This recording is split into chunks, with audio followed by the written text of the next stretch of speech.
Narae Takbir! Pakistan!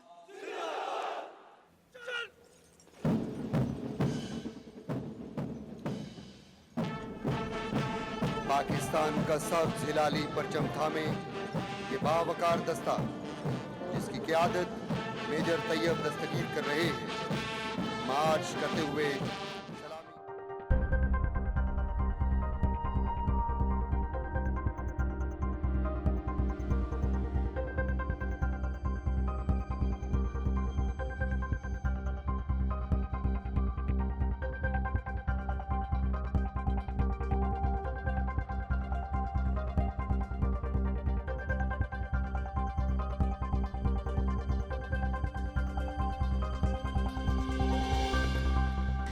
So what was happening in India at the time was that in 1935 the Raj had introduced a constitution which was called the India Act of 1935, which granted far greater autonomy in terms of self-rule to the locals than had ever been sort of given before.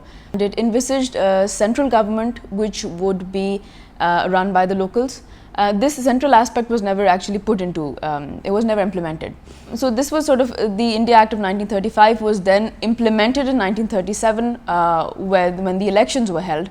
And the election result of 1937 is particularly important because the Congress won a majority of the provinces. At the provincial level, it won 7 out of 11 provinces. And the only provinces where the Congress didn't win were the Muslim majority provinces. And the interesting thing about the election result of 1937 is that the 4 Muslim majority provinces where the Congress didn't win, no one single party won in those provinces either. Each one of them had a provincial party which won the elections. But the election result of 1937 created anxiety in the minds of British Muslims, the Muslims of British India, as to what the composition of the central government would be like. If the central government was ever constructed, it would be dominated by the Congress. And how the Congress would then treat the Muslim minority of India. The case in the Punjab in particular at the time was that Punjabi politics was dominated by a party called the Unionist Party, the Punjab Unionist Party. It was a party of Sikhs and Hindus and Muslims. And it was a provincial level party. It didn't really have reach with the central level, even though the people who won the elections and the major zamindars of Punjab were in a sort of very good standing with the British. They had very close friendships and alliances with the British. So the Muslim League only had one seat, Barkat Ali's seat in the assembly. And sort of up till the Sikandar-Jinnah Pact was signed, the Punjab Muslim League was largely comprised of urban, professional, sort of educated Muslims, lawyers, and people like Muhammad Iqbal.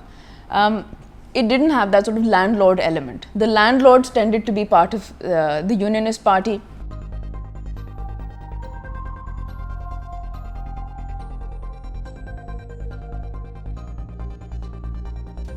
The Sikandar-Jinnah Pact was signed in 1937, shortly after the election result of 1937 came out.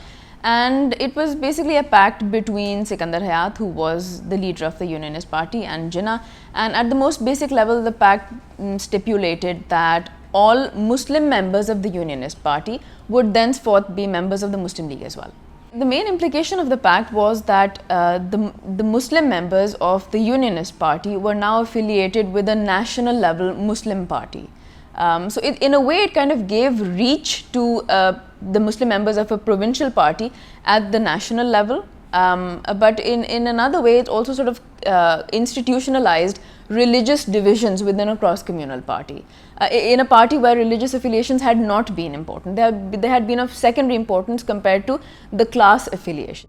It is sort of largely speculated that Sikandar signed the pact with a view to the result of the 1937 elections. If the centre was dominated by the Congress, then the Congress would definitely make inroads into provinces which were Muslim majority provinces and where the Congress had not sort of made much headway previously, such as the Punjab itself. So they were essentially what Punjab and Sikander Hayat was wary of was sort of central encroachment into the provincial domain.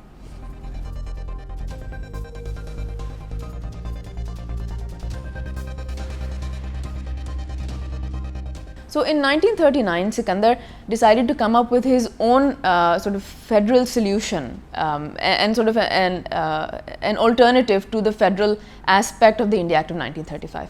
And his scheme was actually quite interesting, and an altered version of it was then later on sort of seen in the Cabinet Mission Plan of 1946. Even though the Cabinet Mission Plan doesn't actually make a reference to Sikandar's scheme, but the parallels are quite obvious.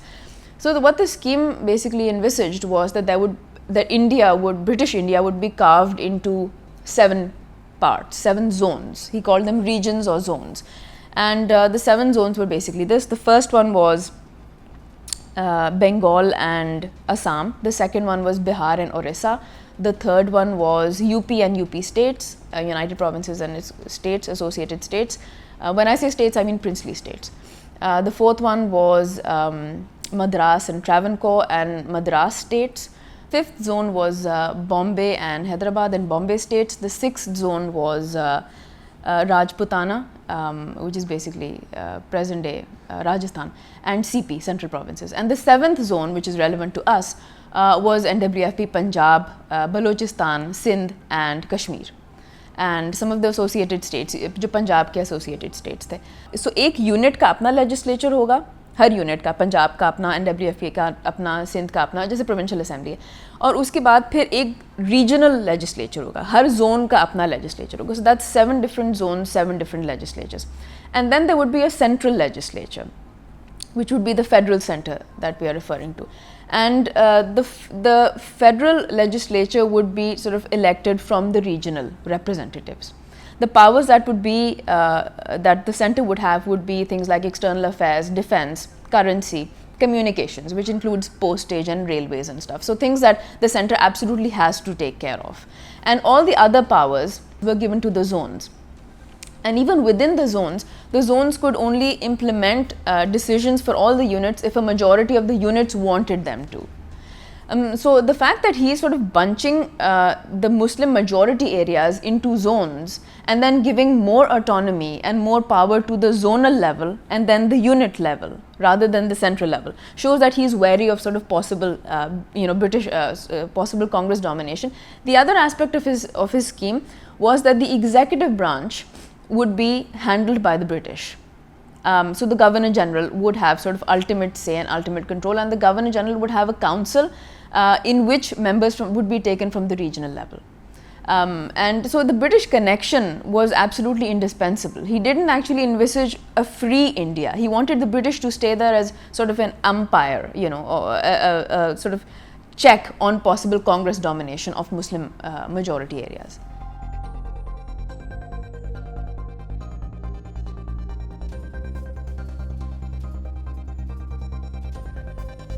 Sikandar submitted a version of his scheme to the British, and the British didn't really take much notice. At the same time, he submitted a version of his scheme to a very similar version of the scheme to the Working Committee of the Muslim League.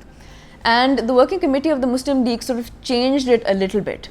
And this is essentially the scheme that was presented in rather ambiguous words as the Lahore Resolution of 1940. And if you read the wording of the Lahore Resolution of 1940, I mean, the first thing that comes to mind is that it is very ambiguously worded.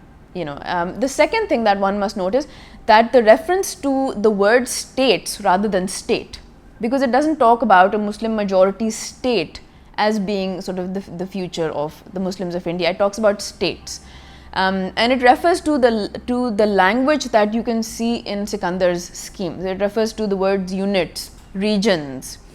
The context of the Lahore Resolution makes a lot more sense if you view it in the background of Sikandar's scheme. The way that it was presented and the way that it was received, it was taken to be sort of an announcement of a separatist tendency by the Muslims of India. So it's important to note that Sikandar was not present when the working committee made the changes, and he was not actually present at the resolution itself when it was proposed and passed. And later on, when he was asked by his Hindu and Sikh, Hindu and Sikh members of the Unionist Party about his association with the resolution and the fact that it had caught on as the Pakistan scheme, it seemed to be sort of inspiring the Pakistan scheme. he kind of just stepped aside, and he said in a session of the Punjab Assembly that I have nothing to do with Pakistan if Pakistan means sort of as an entity separate from the rest of India. And the scheme that I submitted to the Muslim League Working Committee was a scheme that was provincial minded. That is to say that it gave the province a fair amount of autonomy and sort of separation or distance from the decisions of the centre.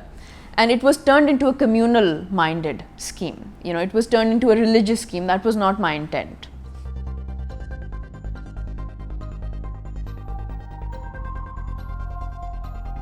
So the Lahore Resolution is it seems like an ambiguously worded document. The ambiguity essentially arises, I think, from the interpretation of the words and use of the word states rather than state. If this is referring to a separate Muslim state, then why does it use the word states? And what does it mean to have autonomous and sovereign units within those states? Taken together, it sort of doesn't exactly explain how that results in a Pakistan. So the word states and the context in which sort of the word units has to be understood, and why those units should be autonomous, that all of that makes a lot more sense if you view it in the background of Sikandar's scheme. I think that the Lahore Resolution was taken as a declaration of a demand for a separate nation state soon after.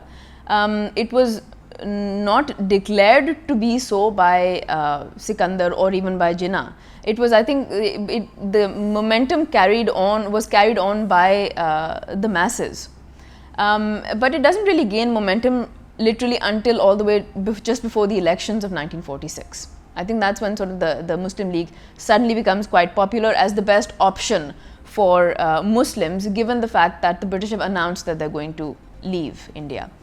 And obviously the Pakistan Resolution, especially when it's termed as the Pakistan Resolution, not the Lahore Resolution, becomes important retrospectively after Pakistan is created, and we need to have sort of a linear history leading up to the creation of this new state. Jinnah never wanted a separate nation state, right? Which is basically a hypothesis that Aisha Jalal has posited, and it's widely accepted.